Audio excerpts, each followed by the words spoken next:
Let me quickly answer your questions about this machine. I purchased this Ninja fully automatic espresso machine, and it does do it all.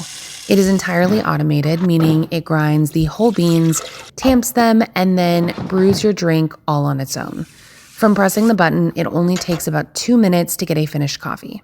Beyond standard espresso, it features an entirely separate setup for brewing authentic drip coffee and rapid cold brew up to 40 ounces. You can also customize your drinks with adjustable brew strengths, temperatures, and texture styles, and then you can save that in your preferences under your custom user profile.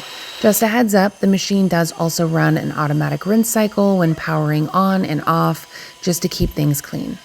The trays at the bottom and the milk components are easily removable for a quick rinse, and the screen will explicitly tell you when it is time for a deeper descaling cycle.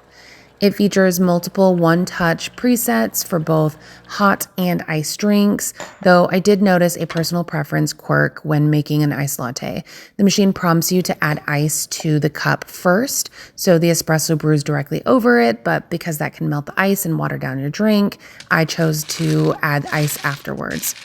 Either way, I absolutely love this machine. It requires zero guesswork because it tells you exactly what is needed. I think this is absolutely amazing and I highly recommend it.